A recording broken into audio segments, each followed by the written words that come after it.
Shop, episode 211. Today we're hearing straight talk from the retail doctor himself, Bob Phibbs. Well, hey everybody, and welcome to another episode of Keys to the Shop, where we give you insights, inspiration, and the tools you need to grow as a coffee service professional. My name is Chris DeFirio. I'm your host for the show. I'm always glad to have you here. Please, if you have the opportunity to subscribe, just hit the subscribe button wherever you get your podcasts. That way you'll always be up to date with new episodes when they drop. And we've got a lot of extra ones coming out for this COVID-19 focus series that is coming out amongst the other episodes. And, to be honest, a lot of the episodes that we're going to be putting out for the next few months or, however long this thing lasts are going to be of relevance to what's going on in the industry as we all kind of process this together and go through this together. So, subscribe to the show. And also, if you have the opportunity to leave a rating or review on iTunes, that would be awesome as well. And so I'm really excited for today's episode. We are talking with Bob Phibbs, a legend in brick and mortar retail and over 30 years in the space. And in today's conversation, he really breaks it down for us, motivates us in the retail specialty world, and gives us some straight talk to help us through these times. And it's going to be good. So hang on to your hats for that one. Now, today's episode is brought to you by Prima Coffee. Prima Coffee over at prima-coffee.com is one of the world's best specialty coffee equipment suppliers because they not only curate the best coffee equipment from all over the world, they also work very hard to outfit their customers with the exact right equipment for their situation. We are talking grinders, brewers, espresso machines, as well as things like under-counter refrigeration, so on the restaurant equipment side of things as well. They've got you covered on all fronts, and this is a company whose main goal is to equip you to succeed in specialty coffee. And one of the proofs of that is when you go to their website, you're going to see their great selection, and you're also going to see a lot of great free resources that they have developed for you for free to help you and equip you to make great coffee, learn the equipment well, and that is just their passion. It's what drives them. That's why I love working with them, and I know you will as well. So, of course, I recommend you go to prima-coffee.com, look them up, reach out, see what they can do to help you get the right gear for your situation. prima-coffee.com. This episode is also brought to you by the world leader in plant-based performance beverages. Of course, we're talking about the Barista series from Pacific. Pacific is a company that puts so much into supporting the coffee community and the barista culture around the world. One of the proofs of that is just how much R&D has gone into these plant-based performance beverages in the Barista series line. They're designed for baristas, but also with the input of the world's best baristas, bench tested by the best. So when you get them on your bar, obviously, they're going to perform very well. Take the heat from steaming, produce an amazing texture, perfect for latte art, and they're also going to give you a balance of flavor that focuses on the coffee, which you get that with anything you choose from their line, the almond, soy, coconut, rice, oat, hemp, whatever. You are going to get an amazing performance beverage and your customers are going to love it. So go to pacificfoods.com. You can just follow the link in the show notes and get these products in your store. Test them out for yourself and see how the Barista series line can elevate the plant-based offerings in your shop. Okay, so today we are talking with the world's leading expert on brick and mortar retailers, Bob Phibbs, the retail doctor. Bob Phibbs is an internationally recognized business strategist, customer service expert, sales coach, marketing mentor, and author of 3 books, and a motivational business speaker. He's been in retail since 1994, spent over 30 years in the trenches of retail, in the ups and the downs that come with it. He's been a corporate officer, franchisor, and entrepreneur who fought his way to the top. He is very sought after in the retail space. Some of his clients include Brother, Caesar's Palace, Hunter Douglas, Lego, Hearts on Fire, Vera Bradley, Yamaha, and that's just a handful of the thousands of big and small brands that trust Bob Phibbs and his expertise with their business. Bob has made appearances on ABC, Fox, MSNBC, and PBS, among other networks. His work has also been featured in articles by Entrepreneur, New York Times, Wall Street Journal. In addition to all this, he is a seasoned, skilled leader of executive product development and traditional marketing teams, an online virtual sales trainer for thousands of brick and mortar stores, and is known the world over for accelerating success in visual merchandising, sales strategies, and business makeovers. In addition to this, he also has some roots in coffee, as he was the CMO of the It's a Grind coffee house, the one that was featured on the TV show Weeds. And today we are going to be talking about the current situation in retail, specifically around coffee shops, and some of his thoughts, inputs, insights, and advice for us in the specialty retail world on what we can do right now to prepare ourselves for the future of specialty retail. You know, Bob does a lot of speaking as well. He's a great motivational speaker. And that is exactly what I think this episode is going to give you is, you might be in a position of already being motivated and taking action, and this is just going to add fuel to your fire, or you need a spark to get into the game a little bit more. And I think that this might light a fire for you. And either case, we need some straight talk. Bob is there to give it to us, and I'm so excited to present this conversation to you. So without further ado, here now is my conversation with the retail doctor, Bob Phibbs. Well, Bob, welcome to Keys to the Shop. Such a pleasure to have you on the call today. Thanks to inviting me. Yeah. So we are kind of in the midst of a interesting time, and I know in your 30 plus years of working in retail, the word unprecedented gets thrown around a lot. I suppose you'd be the one to judge. Is this really an unprecedented time? No, it's the same like it was just last month. It's all the same. It's all good. We're all still watching cat videos on our smartphones and making, I think it's important to understand that, yes, we have never as a country said we will stop our economy for health crisis. I don't think we have ever run into that. I don't think that was on anybody's game plan. Certainly, who can imagine the major malls are closed? Who can imagine that the airlines are not bringing people across, or the scenes we're seeing in Los Angeles and New York of empty street scenes? So it is unprecedented in that. Well, let me go back just for a little balance here. After 2008, when everything crashed, the plumbing was broken. That was the problem, that underneath the whole financial system had gone into all these speculative things, and now that contagion was going around the world. And so getting it back up to speed was really hard. And as you know, I was the CMO of It's a Grind Coffee. We were the coffee house on Weeds, and I remember coming through that. And we had been the canary in the coal mine in some ways, because we were opening brand new coffee houses in areas that had $1 million homes, and the stores were only generating like $500 or something a day at grand open. It's like, what the hell is going on? Well, those homes weren't filled with people.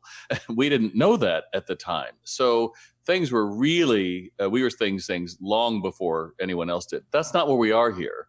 We are in a place where demand is still there. Consumers still want to get their coffee. They still want to go out and eat and all sorts of other things. They just can't.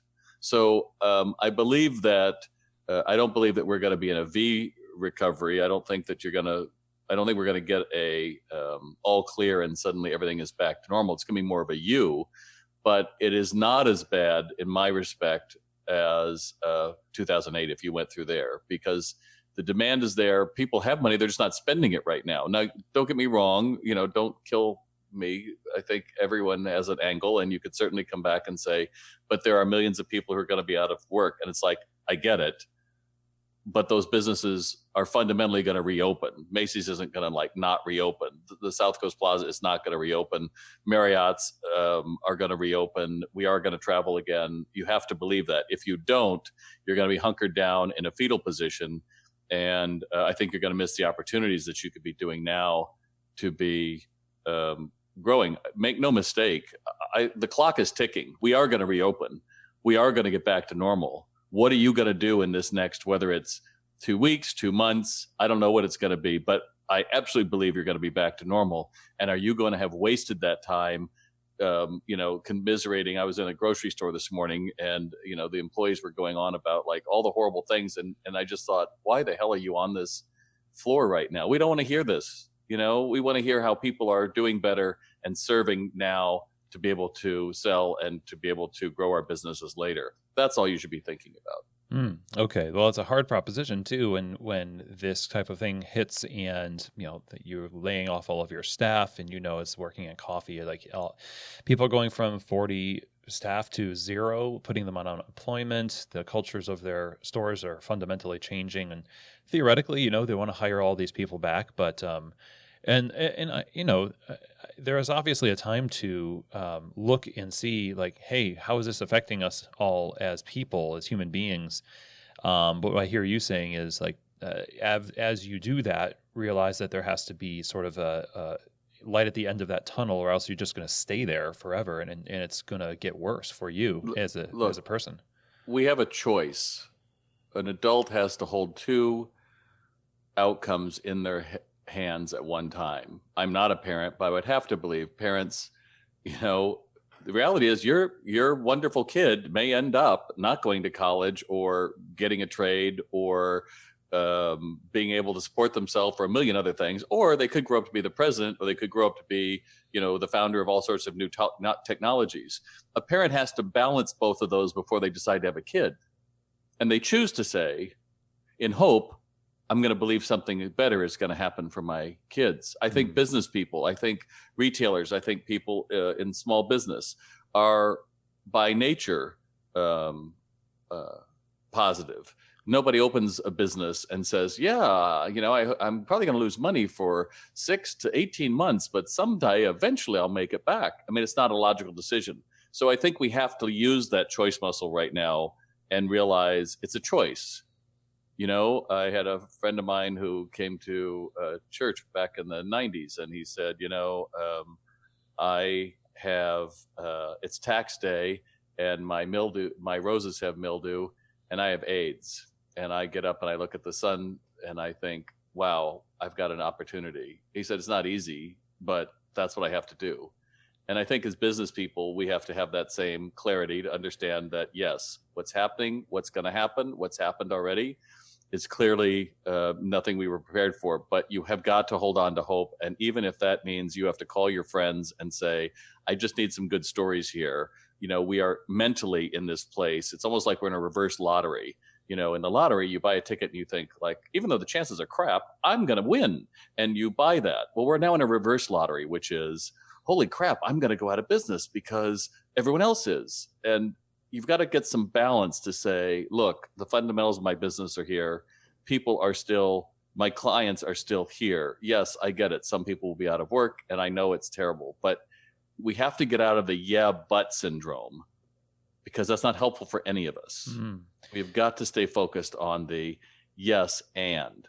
Yes, and I'm looking at how I hold on to my crew. Yes, and I'm going to use Zoom meetings so I can talk to my crew, even if I've had to lay them off. Yes, and you have to believe in the idea that when we come out of this, as we come out of this, people want to return most notably to their coffee houses, because that's always been their third place. When I was, again, with It's a Grind and 9/11 hit, and a lot of franchisees were saying, oh, we should put TVs in our coffee house. I said, absolutely not. We do not want to have that crap in here. We want to make sure that this is the place people talk, people are able to share, and people are able to say, where are we going to go with this? And I still fundamentally believe that's the right place to go. And I'm a little opinionated. I get it. I'm not for everybody. But what's your choice? The example I also use here real quick, Chris, is in my own business. I'm a motivational speaker. Well, when 2008 hit, I had a house in California that hadn't sold and had bought a house in New York. And in 1 week, I lost my 4 major clients. And I called one of them up and I said, so, when are we going to work together? And this one woman said, well, all of our engineers are now striping the warehouses because we have decided we're not going to get rid of anybody. And the reason they're able to do that, as big as a football field as these buildings are, is because we don't have any orders. We're not going to see you for 4 or 5 years. And I took that and I started a shutdown. And by the way, I started listening to The Strangest Secret, which I encourage you all to go on YouTube and find. It's a motivational recording, the #1 by Earl Nightingale. And it really says we're about as happy as we make our minds up to be. And I listened to that 20 times a week over and over again, but I stopped marketing myself for 9 months. And I said, I'll wait for the business to come back. And I look at that and say that was the biggest mistake I've ever done, because people still needed speakers. People still needed to have hope. People still needed to find a way. And I retreated when I should have stayed in the game. And that's my message for all of you, that now is the time to say, how are we going to do a deep clean of the whole place? How are we going to be able to show this? How are we going to be able to model this, the behavior? Because I get it. You're scared. You're going to have to model confidence. You're going to have to model, we're going to get back to normal. I'm in it for the long duration. If you give in to, I have to pull back, I think what you're going to do is squander the very thing that you have most going, which is your customers are feeling like you are their place. And let's be honest, I was in the coffee business. We're talking about addicts here, right? They're used to going in every single day. And the lifetime value of your customers is huge. One person is 10 grand. So understanding that you have this, we're just going to have to find a way to remind people where we are and how we get through this in a way that isn't, please support us. We're about to go under, and say, we're in this together. We're here to serve. How can we do that better? And then you'll be able to sell to them later on. Does that all make sense, Chris? That makes a lot of sense. What I keep thinking about is that it's something that I tell my son, is that you can't be creative when you're angry. And maybe you can be creatively angry. I don't know. But the point is that your best ideas don't necessarily come from the times when you're shutting down, where your amygdala has hijacked every other function of your body. And so, when I hear you talking about this, I hear a lot of other owners talking about this as well, where they hold on to hope, stay positive, get creative, pivot well. There is that nagging feeling of doom, and it's hard not to hear that around every corner. But I think you're right. A lot of most entrepreneurs are people who have that positivity and that optimism. And that is where a lot of great ideas come from. And that's why, as has been said before, a lot of businesses are born in recessions. And so the opportunities that we have before us are not to diminish the idea that it is a terrible situation. I think sometimes we do hear people say, well, you're not being sensitive to the terribleness of this. No, I mean, you can embrace that too, and still look to the future, and also, act now for the benefit of your business and your customers. Yeah. You've got to ask better questions, Chris. Mm-hmm. Instead of why me and why did this happen and trying to find fault. And, my social media is filled up with people wanting to, call out different people and this shouldn't, and just being angry. It's like, that's not helpful. What's helpful right now is for us to think of, how do we make sure that we get the public health fixed in the short term? How do I serve my customers better? And then ultimately, where is this going? What's the opportunities that I can see? How am I going to do things better? If the how questions are much more interesting to me than the why me. Mm-hmm. The whys just usually aren't going to get you many places. Well, there's no answer to that one. Well, that's exactly it. And if I had a coffee house, I would be going through, and every morning I would be doing a live Facebook video to bring normalcy back. And I would have my best baristas, if I could afford it, and say, you know what, I can't pay you 40 hours a week, but you know what, if you're on the call for 15 minutes a day and you can give me some kind of a story or add some normalcy, or I can see you making a cup of coffee or anything, I'm there. Then I know that you are thinking about, so the most important thing I need to do is add normalcy back to my customers because they're used to seeing these guys. I don't have the answer for you. That may not work for you. But you know what? If that was me, I would be trying to think of, how do I help reassure people? And people are reassured by being able to do their rituals. And that's ultimately where coffee houses have always been able to to excel. Yeah, that's a unique place, it seems, and something I wanted to ask you because you work with, I mean, you're in coffee, but you also have worked extensively with all stripes of retail in your career. But it seems like that connection is unique in that hospitality seems to hold a deeper relational connection. I could be just biased because that's been my entire history in retail, but yeah, I mean, establishing a sense of normalcy to me, it seems like if I were a customer of a coffee shop in the same way, instead of a professional in coffee, I would want to have at least something that I could rely on in where everything is being like shaken up around me. It seems like I would look not necessarily to the shoe store to establish normalcy, but the place where I was interacting with people and had these kind of professional relationships.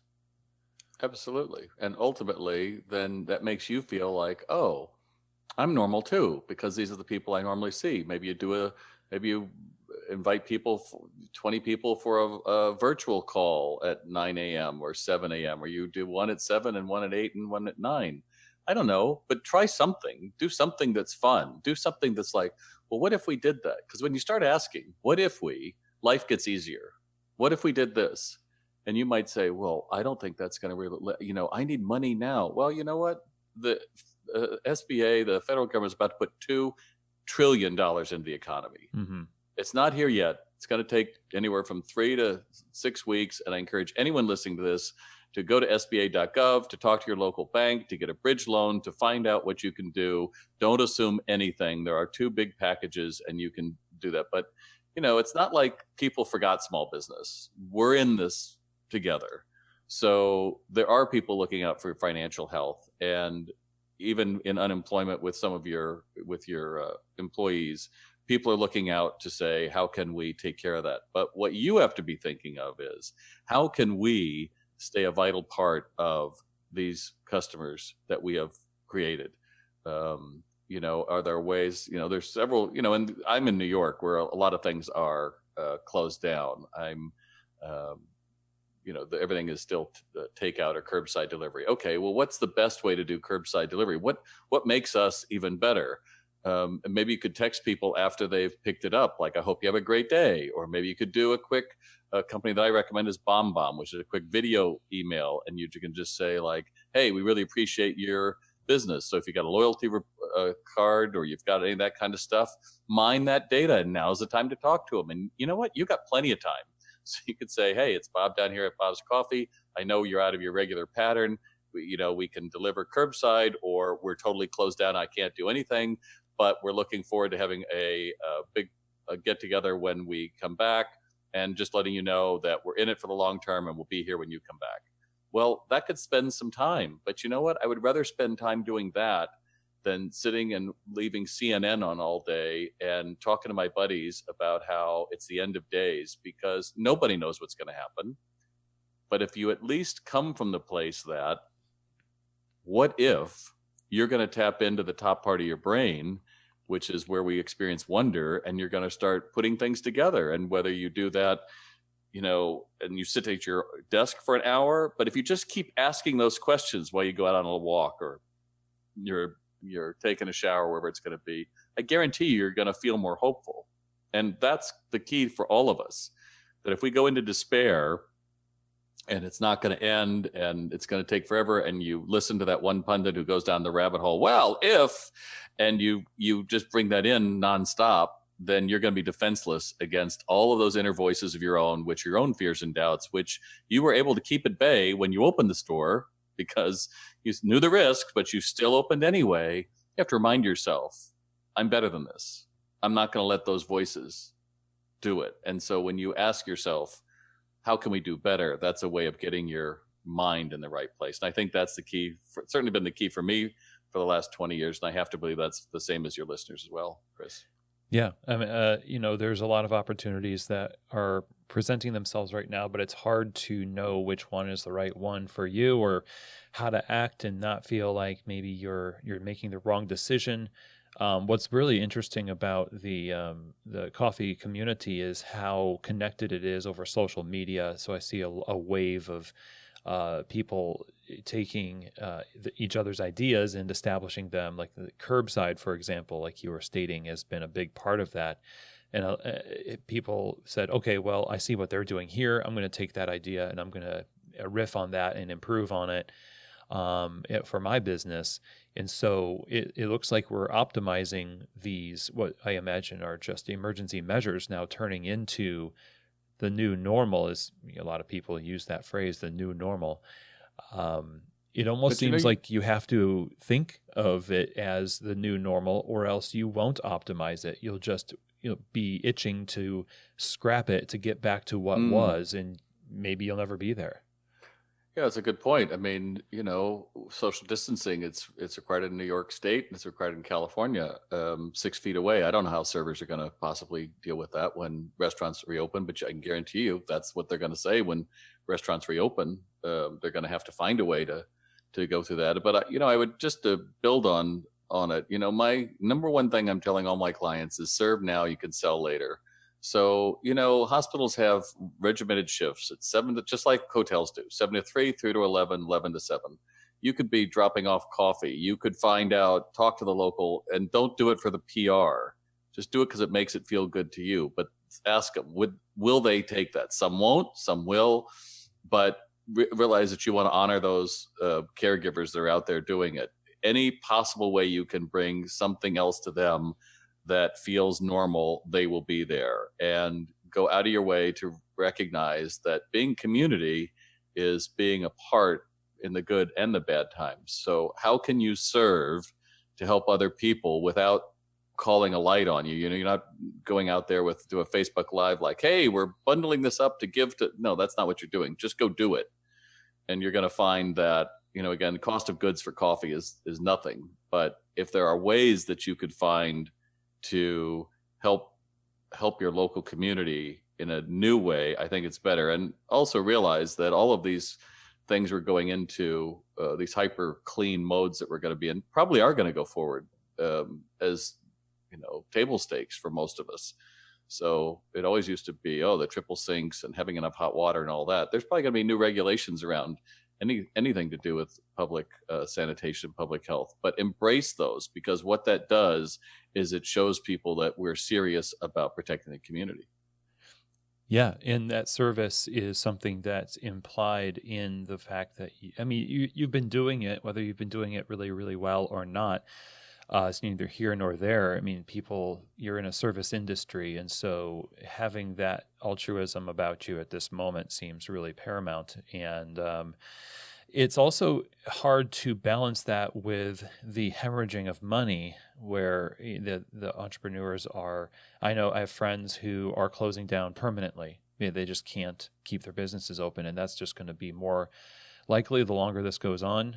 There's not much runway for people to have financially, and they're trying to just stop the bleeding. And so when you're faced with the prospect of goodwill, on one hand, not that these are opposites or the antithesis of one another, but this goodwill versus how do we make money to stay alive?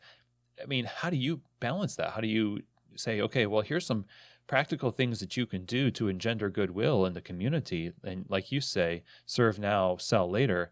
But how do we sell now or make wise decisions now? So call up every damn one of your customers and find a way to call them and say, can I set up a to-go order for you tomorrow morning at 8 a.m.?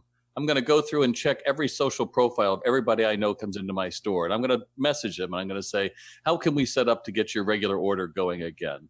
Or any number of things. Can we send you coffee beans in the meantime? I'm not going to sit here and say there's nothing I can do. You have more tools than ever to talk to people. If you have an email list, for God's sake, are you using it a couple times a week instead of saying, here's what we're doing, we're cleaning everything? That's not going to bring people to you. We assume that that's happening. So finding a way to say, we're going to do a bingo night online, virtual bingo night. I don't care what it is, but you've got to have activity. You've got to say, I've got to hold on to this community and I'm going to find a way to do it. But, let's face it, coffee business is punishing. I mean, there's no two ways about it. Mm-hmm. Even when I was, in it, people were like, oh, we're going to have karaoke at night and we're going to do all these things. Like, dude, seriously, 80% of America drinks their coffee before 11 a.m. and you need all the people on then, because people don't wait in line. The more people wait, the less they're going to come back. And then you spend the rest of the day cleaning up what happened to your coffee house in the morning. That's the coffee business. But if you haven't mastered how to make money at it before, it's no different than what's going to happen in retail right now. A lot of retailers are struggling. How does Penny's get out of this? How does Sears get out of this? Right. Think about them. They've got all their merchandise locked away. It's going to be locked for anywhere from 6 to 8 weeks. They were already struggling. So they're going to have huge markdowns. Well, you don't make money on markdowns. And everyone's in the same place. Marketing agencies are going to go out. There's an awful lot of places that are going to go out. I just encourage you, if you believe that you have what the customer wants and you have enough knowledge of your margins and your cost of goods, and you have enough knowledge of where you have been, then you do want to be looking at a note and finding a bridge loan, because we have to believe we're going to be going back. I know that Retail Store Tours China office sent a video to me a couple days ago and showed how people were out at Starbucks and shopping again. Is it perfect? No, but it is coming back, and that does give us hope that normalcy will return. But if if you're in that place that you're looking at it and you're saying, I've been putting money in this sucker for 3 years and I'm making money back, well, then this could be your option to say, great, what else are we going to do instead? Mm-hmm. Yeah. That's perfectly okay, right? But for most of us, the demand will come back. For most of us, it will come down to who was most creative to hold on to their customers at this time. And if you are thinking that, then I think you can go crazy with it and talk to people and find a way. I think there is a perfectionism. There are so many different guides about how to do social media, how to whatever. I think it makes us feel that we aren't prepared, or I don't want to reach out to all my customers the way you're saying, because I'm not going to do it right. I feel silly. I don't like the camera. It doesn't seem like get over yourself, for God's sake. Give me an effing break, my friend. I mean, seriously. And I know you're only trying to be the voice of some people, but it's either you're out of business or you're in business. So if I'm holding you out, I'm holding a hand out and saying, you could do this. And I'm saying, here's how you could do this. And I'm giving you ideas. And if your first instinct is to say, it wouldn't work for us, I'm uncomfortable, I hate Facebook, I don't like Facebook, social media, oh my God, who cares what I had for lunch? What a bunch of crap. Well, if that's where you start from, I don't know where you go from there. Right. You're closing off possibilities for yourself. Because you're saying the situation has to match what my capabilities are. And Chris, I think it's always a matter of our capabilities have to grow to what they're needed to do. And so the person who, can't fire anyone because they want to be the nice guy and they just hold on to people they should never have held on to. Well, you know what? At some point you say it's either them or me, and I'm going to upgrade my customer experience. And when they get rid of that person, then suddenly they hear people say, I wouldn't come back to your business because I hated bitter Bill or whoever it was. Every morning I saw that guy. And then they suddenly go like, holy crap, I should have done this a while ago. Like, yeah, dude.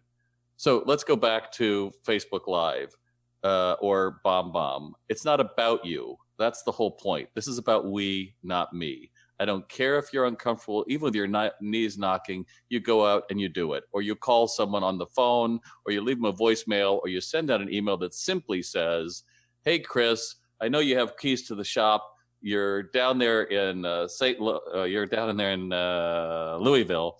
One of the things that we've heard our customers say is they're more anxious than ever. And I know we used to see you every morning at 7 a.m. and, Brenda would be the one making your drink. We just want to remind you we're here. We appreciate your business. Done. But you're not going to say, oh, I'll send this out to 400 people, because 400 people aren't your regulars probably, but maybe 100 are. And so you just say, all right, for the next month, I'm going to do 3 of these a day. And you're going to look on LinkedIn if you can and see if they were, who they were with. And you're going to look on social media. And I'm telling you, if you just try, if you just move one step forward to, how do I connect with my customers, then the rest of it happens. But if you take yourself out of the game and you say, I can't, I don't want to, it's not a skill issue anymore, it's a will issue. And let's be really clear. Will issue is your responsibility. I don't want to. I don't feel like it. Wow. And don't get me wrong, Chris. I know a lot of people, not only are they dealing with potentially having to get rid of their crew and losing their business, they also now have 2 or 3 kids at home who are running around, and they have to do that too. So also be careful that all that anxiety that's going around doesn't cloud your mind into you to thinking that I just have to hold on. If anything, now is a time you just have to let go and just do it. Just do it. Yeah. That's a great piece of advice, I think. And when we think about the time that's spent usually in these coffee shops by the owner or the operator, that is time spent a lot. There's a lot of fires that are being fought. This is like one big one, but it is not the normal. The normal things are not calling for our attention. If our shops are shuttered, if we find ourselves with our schedule upended, I love what you're describing as a scheduled thing. Like every day you give yourself a certain allotment of time to reach out to your customers. And you could probably extend that to a lot of different habits that you establish now, so that it's on your schedule and it's not just something that you do on a whim. Like one day you reach out to your customers and then hope it works in 2 weeks. And you'll never feel like it's the right thing to do. You'll always be a question like, you just have to approach it that the most important thing I need to do is be more human in a time when it feels like humanity is all but gone. And how do I do that? Well, with voice lessons, maybe I need some voice lessons to know how I talk on the phone. Maybe I need to, but the intent is still, I have to talk to these people in some fashion. The intent is they're as worried as I am, and they're going through the same crap that I am. So without commiserating, how do I help bring normalcy to them? And I think that the way forward is easier that way. Now is not the time to say, we're about to go out of business. Please give us money. Okay, well, let's just say they give you money for a week. This might last another 6. Mm-hmm. So what's the fallback on that? No, we really need money. That's not it. Look, make no mistake, Chris, you're going to have to sell your way out of this. And those of you who feel like, oh, I don't have to sell, I'm just a coffee house. Well, then you haven't gotten it, because when I was in the coffee business, it's all about average check. It is all about how do I get those, either get them to come back more often or buy more when they're in store or tell their friends. And that means if plenty of you probably are open, are you upselling and going through and helping people? Let's be honest, we eat when we're stressed. I know when I was at It's a Grind in the beginning of January, tell the franchisees, okay, cut the bake for 2 weeks and then bring it back to normal on the 3rd week. And invariably the 1st week somebody would call me, hey, we got all this leftover bake, it's going bad. We told you to cut the bake for 2 weeks. Then the 3rd week, hey, we're running out of all the bake. It's like, I know, you had to bring it back. We are creatures with short memories. So the goal is to always be thinking, how do we get them back in more often, get them to buy more and mix it up? So it's not just, hey, Chris, you want the usual? Yeah. How's it going? It sucks. Yeah, I know it sucks here too. Okay, have a nice day. Who wants to have that experience? Right? You have to be able to make their day. And so that does challenge, I think, those operators who are still open. And even those of you who are doing curbside delivery, how are you doing curbside delivery? Is it begrudgingly? Are you like holding up a little sign that says, hey, welcome, Chris. It's Karen, so they know exactly who is bringing it to them. What can you do to bring your personality into this horrendous situation we're in, which is we are afraid of everyone, even people in our own home? Yeah, exactly. Yeah, that's the kind of thing you don't want to have creep into this scenario. And when we're talking about establishing all of these things, what I hear this is like you need to make sure that these things scale. Like the asking for money, and I see this happening also in coffee shops where people will come in and they'll buy a lot of products that they don't need. They're doing it out of the goodness of their heart. Some people have even record days, but that's like one weekend, and it dies off because people are cutting back too. And so it seems like even in the midst of this temporary crisis, that the solutions need to also be scalable as if you were making decisions in a normal period of business. Well, here's what my suggestion is, Chris, is you have to have in your mind what it was like the first day you opened your coffee house. You would have done anything for anyone. You would have been thrilled they came in. And especially if you only saw 5 in a day, you'd be like, wow, make sure you tell your friends, we're great to hear you. And you didn't have the luxury of a bad day. You didn't have the luxury of a bad thought. You didn't have a luxury of saying, we're really nervous. We've been open a week and we only have 20 customers. You wouldn't do that. Well, this is what I'm calling the Great American Reset right now. We're in it. The clock is ticking. This is a great time to learn something new, for you to, if you still are paying for your employees, you could be doing training over Zoom calls. You'd be doing role play. You'd be looking at different ways to keep your mind busy for the day when we do reopen, because your competitors are going to be crouched in the corner, afraid that they can't. And that's going to be a lack mentality, that there's only going to be so many people who can support a coffee house, and they're going to give up. And I'm telling you, this is what the great thing you're going to have to master is what's going on between your ears, and realize that whatever you let in there is going to go out your mouth, and more importantly, is going to go into your heart. And if you have an anxious heart, you are not going to be up for the challenge. The challenge is, how am I ready to use this great reset to do even better? And you have to start from that place, or else I think ultimately you're going to give up and be in despair, and you're going to be open to the whims of whatever crap you read in the newspaper. And quite simply, no one is going to say this is easy.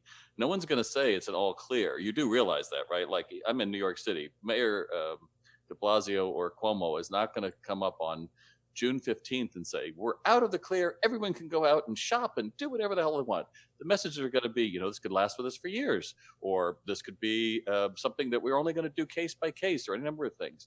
We're not going to have a clear normal, but the people that lead us back are the pioneers. And the example I use is, think of 9/11. It was horrible.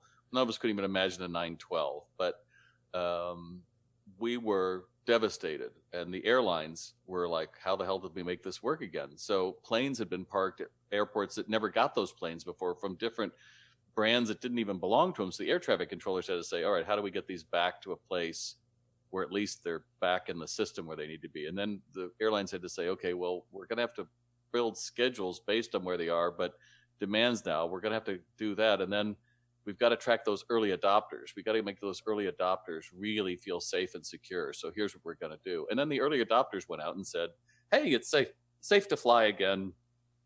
And we picked it back up. It took a while, but that's what it is. Well, that's where we're going to be when we come out of this. The early adopters are going to come into your store, and they might be the late adopters, actually, of people who are still coming to you and doing curbside service. But when the early adopters come, are you going to give them business as usual? Are you going to say, hi, can I help you find something? Or, hi, what can, or not even that. Can I take your order? and take the order.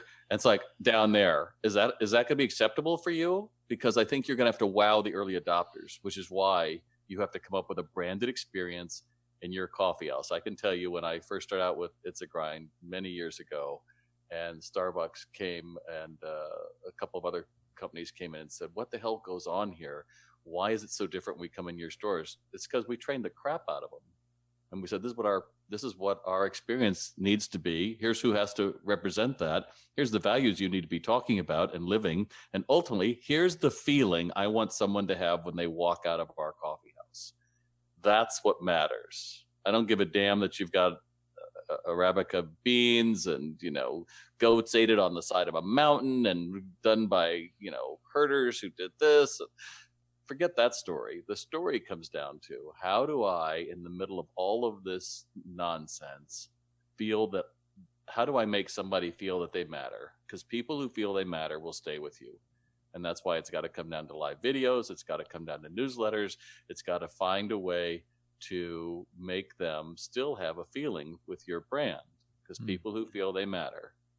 But if you already feel like you don't matter, if you already feel like, well, they're going to be gone anyway, then again, it's a will issue and you've got a lot of work to do. So again, I go back to listen to The Strangest Secret, Earl Nightingale. I think that's really important. I really like to meditate. I meditate every day. I actually called up Deepak and Oprah and said, you had a great meditation several years ago called Hope in Time of Uncertainty, a free meditation. And they said, we'll open it up. A great idea. So you could search that on Google, but you've got to find ways to get yourself out of the mind trap of it's all for naught and I can't do it. Well said. And this idea of the customer matters and making them feel amazing. All of this is not anything new, although it seems that this is an opportunity to remind ourselves and, like you said, to reset, to say, yeah, these are the basics. These are the things that we really, as you go on a business, you can get a little cynical, you can get salty. And now it seems like we can reinvest into these things with a little less ego and more of an appreciation for the customers that are coming in than we ever have before. And so it does seem like a reminder of the basics that really brought people to your store to begin with. Absolutely. Coffee houses, people say, is it tough to have a great coffee house? I said, you just have to be ready to be brilliant on the basics because it's all about execution. It's all about training. It's all about cleanliness. It's all about product knowledge. But in the end, it comes down to that feeling that none of that matters. And I'm just here with you. I have my online sales training, salesrx.com, and we teach people how to engage a stranger, discover the shopper, and make a sale. And a lot of times coffee houses, would say, oh, that's not us. It's like, well, how isn't it us? Because ultimately, if I can't feel like I have something in common with you and I feel like I made a friend, chances are you're really just a drink factory. And there's plenty of drink factories out there. And even with Keurig and some of the other things that people can do at home, what they can't get, though, unless they come to your store, is that welcoming personality of being brilliant on the basics. And if people are thinking that, you're not talking about me or my customers don't appreciate it, I can guarantee you that it makes the biggest day. In fact, one of my very first clients was Polly's Gourmet Coffee in Long Beach, California. And we had to go through an awful huge reset. And Mike's one of the founding members of SCAA. Mm-hmm. And ultimately, people were writing stories about, oh, they're putting a second Starbucks 100 feet from him, and this is so bad. And I came in and the drinks were rotten one night and the place was dusty. And I said, what are you going to do when that second Starbucks opens up? And Mike took off his glasses and he said, I haven't got a clue. And from that, we rebuilt his business, went up 50% the first year and 40% the next. It wasn't about his beans. His beans were always great. That didn't change.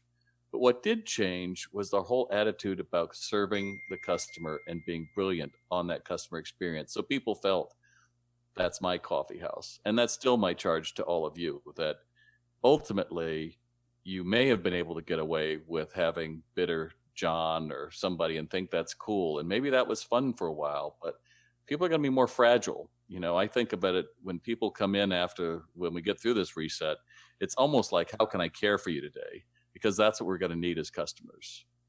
I don't need to be helped. How are we going to care for you today? And if we keep that in our mind, then that could be as simple as having, word games around the machine or the pickup area or going through and being able to lighten things up, but really being a light that whoever's on that shift at 6 a.m. isn't coming in groggy and they just put their shirt on 3 minutes before you get in. Or one of my pet peeves of coffee houses, to be honest with you, is if you open at 5:30 and your guys are there at 5:15 and you leave the doors locked till 5:30 while people are outside. It's like, really? And they're like, well, we just want to, we have the rules. Like, how would that feel if you were a customer? Well, I'm not. I know. But if you were, that doesn't say you matter. And so just understanding it's about them. It's not about you. We're in a we situation, not a me situation right now. And caring for them is obviously a great way to care for your business even in these times. So Bob, this has really been, I think it's been motivational, and I think it's a needed conversation, and I really appreciate you taking the time to talk with us about this. And I want to know where people can go to learn more about the work that you do and to read your books and listen to your podcasts and all that good stuff. Well, thanks very much for that. So if you're not familiar with me, I'm the Retail Doctor. I'm based in New York. There's another guy in Australia kind of using my brand now. So I have to make sure that you understand I'm the guy in the United States, and retaildoc.com. I also have 2 podcasts on all of the platforms you can think of. One is Tell Me Something Good About Retail, where I interview retail leaders from all walks and sizes of life, from small independents to analysts like Paco Underhill and Martin Lindstrom, on to industry leaders. And that's just look for Tell Me Something Good About Retail in your podcasts. Or I also have Retail Today, which is a daily flash briefing, and the Retail Doc's Guide to Growing Your Business is one of my last books. But what I'm known for now is as a sales trainer, and salesrx.com. That's where you can find out basically how I've created an exceptional experience for all kinds of brands, and including for Polly's Knits a Grind and several other ones, where we've made it really focused on how do I engage a stranger, and then ultimately how do I add to what they came in to get and be happy they did it so that they rave to their friends. And again, it's a matter of being brilliant on the basics. And from that, I think you get hope. And in hope, I'm fearless. That's my message for you all today. Bob, thank you. We really appreciate it. And I hope that you stay well, stay safe, and we will get through this together. We will indeed, my friend. Thanks, Chris. Okay, well, I hope that you found that episode helpful and that you were inspired and motivated by Bob's words. He has seen a lot in his 30 plus years in retail. And when someone who has been around as long as he has and been involved in as many different ups and downs in the retail world as he has, gives advice, it behooves us to take that to heart and see how we can take action in our context. You know, I really love the emphasis on being brilliant at the basics and choosing how to behave in this moment, how to take this, and it's pragmatic. You just take the opportunity that is presented to you, and as so many of you are, you're switching around, you're pivoting, you're being agile, and you're developing more agility as you go. You are on the absolute right track. And I see so many people doing what Bob is saying to do. And that is so encouraging and validating to see in the specialty coffee world. And it's not too late for you if you still have yet to fully jump in to take the opportunity to take action on the behalf of your business and reach out to your customers the way Bob was talking about, and really just do it, whether you feel comfortable doing it or not. It's not too late. You can still do that, and your customers will thank you for it. Your business will, and your employees as well. Now, I want to say a big thank you to our guest, Bob Phibbs, for joining us on the show. Thank you for giving us some straight talk and great advice on our current situation in retail, which is pretty much everyone's situation in retail.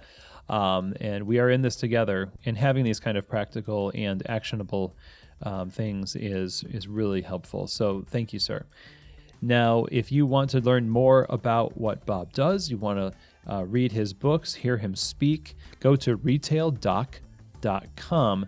That is the central hub for all that Bob does with his online retail sales training course, which in this moment I think is really critical. So you might want to check that out. Tune into his 2 retail podcasts, and dive in from there, retaildoc.com. Now, if you want the transcript from this episode, go to keystotheshop.com, fill out the contact form, and there's a button to hit that says sign me up for the newsletter. When you do that, you'll be signed up to receive the email newsletter to your inbox, and it has the transcripts in it, links to resources and bonus resources as well. So that's over at keystotheshop.com at the contact page. And while you're there, you can reach out to me on that contact page. I'd love to hear your questions, comments, and feedback. Or if you're at your inbox in your email, you can just send me an email, chris@keystotheshop.com. That's CHRIS at keystotheshop.com. Again, I'd love to hear your feedback and comments about the show. And if you're interested in working with Keys to the Shop Consulting to help upgrade your operations and business, you can use that email also, chris@keystotheshop.com. We can set up an exploratory call to find out what's right for you right now in your context. So with that, it is the end of our episode. Thank you so much for joining me. Stay strong, stay agile, take action on the behalf of your business for your customers, and take the opportunity that is presented to you right now to lean into connection and showing people that you care and that they matter, as Bob has admonished us to do. And thank you again for listening. And as always, I hope that this episode has truly given you keys to the shop.